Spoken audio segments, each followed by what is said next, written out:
वक्त हो चला है आज के मेहमान से मिलने का। आज के हमारे मेहमान हैं कवि विपुल लखनवी। जी, मेरा नाम विपुल लखनवी है। मैं विपुल लखनवी के नाम से मंचों पर कविताएं पढ़ता हूं, लेकिन मेरा वास्तविक नाम है विपुल सेन। मैं लखनऊ का रहने वाला हूं और 1979 में मैंने लखनऊ यूनिवर्सिटी से बीएससी किया था। फिर HBTI कानपुर से मैंने बीटेक और एमटेक किया था और 1986 में मैं बॉम्बे चला गया था। इस समय मैं भाभा परमाणु अनुसंधान केंद्र में वरिष्ठ वैज्ञानिक हूँ।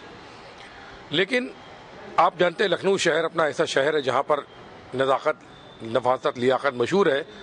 तो मैंने फिर चूंकि लखनऊ का था इसलिए अपने नाम के आगे लखनवी लगाया था और आज देश भर में लखनवी के नाम से, विपुल लखनवी के नाम जाना जाता हूँ। देखिए ऐसा है, मैंने सबसे पहले जब मैं लखनऊ में था यहाँ पर तो एक्चुअली मेरे पिताजी श्री योगेंद्र सेन, स्वर्गीय योगेंद्र सेन योगेश अच्छे कवि थे। मैं बचपन से एक कविता लिख रहा हूँ। मैंने पहली कविता 11 साल की उम्र में लिखी थी। मैंने अपना बचपन में पहले से लेकर 12वीं तक पढ़ा है गिरधारी सिंह इंटर कॉलेज अशरफाबाद लखनऊ। तो वहाँ पर एक पत्रिका निकलती थी प्रभात। तो प्रभात पत्रिका के लिए मैंने सबसे पहले जब 11 साल की उम्र का था तो मैंने ये कविता लिखी थी। उसके बाद मुझे प्रेरणा मिलती गई और आज मेरे आप लोगों के आशीर्वाद से मेरे 6 काव्य संग्रह छप चुके हैं और उसमें 4 भजन संग्रह हैं। मैंने भजन भी लिखे हैं, वैज्ञानिक लेख बहुत लिखे हैं, करीब 400 के आसपास लेख हमारे देश की विभिन्न पत्रिकाओं में।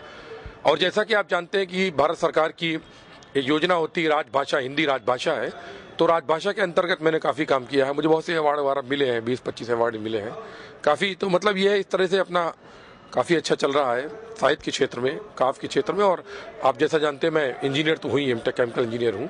पर्यावरण को मैं बहुत समर्पित हूँ, पर्यावरण पर मैं बहुत व्याख्यान देता हूँ और कभी भी अगर आपको पर्यावरण संबंधित किसी भी जानकारी की व्याख्यान की आवश्यकता हो तो आप इसलिए मुझे संपर्क कर सकते हैं।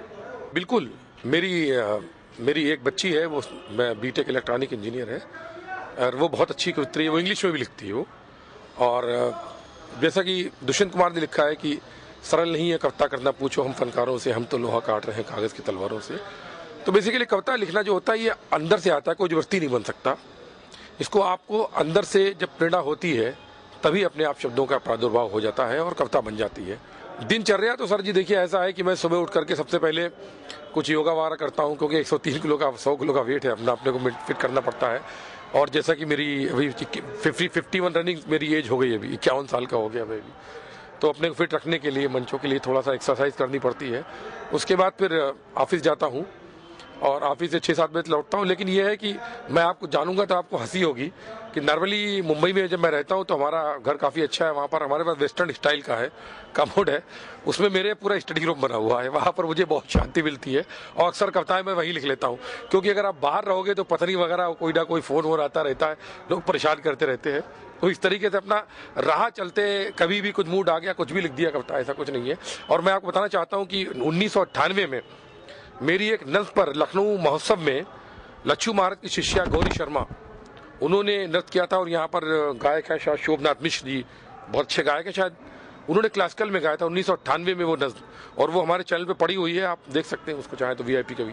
4 पंक्तियां आप युवाओं के लिए सुनिए, आप तुम लोग सुनो बेटा। देखो, मेरी दीवानगी पर तुम क्यों इतना मुस्कुराती हो, मेरे गीतों की शहजादी अदाएं क्यों दिखाती हो, तुम्हारे दिल में कुछ तो है छिपाए छिप नहीं सकता, बहाना क्यों बना तुम घर के बाहर आती जाती हो। चैनल का ये है कि उजाला जो आपका नाम है, आपने बताया आप उजाला चैनल के हैं, कि वसीम बरेली ने 1-2 पंक्तियां लिखी हैं। मैं उजाला पे कहना चाहता हूँ कि लहू ना हो शब्द में तर्जुमा नहीं होता, हमारे दौर में आंसू जवा नहीं होता, और जहाँ रहेगा वहाँ रोशनी लुटाएगा, किसी चिराग का अपना मकान नहीं होता। आपका तो उजाला नाम ही है साहब, आपका काम है। मेरे पूरी शुभकामनाएं उजाला के लिए है और आप जब चाहें हाजिर हैं। मैं आपके लखनऊ शहर का बच्चा हूँ, आप जब चाहें आपकी सेवा में हाजिर हो जाऊँगा। उजाला बहुत तरक्की करे और मैं चाहता हूँ कि आप धीरे धीरे यूपी से बाहर निकल के महाराष्ट्र में भी आइए, हम आपको बिल्कुल देखेंगे। उजाला को बहुत बहुत शुभकामनाएं।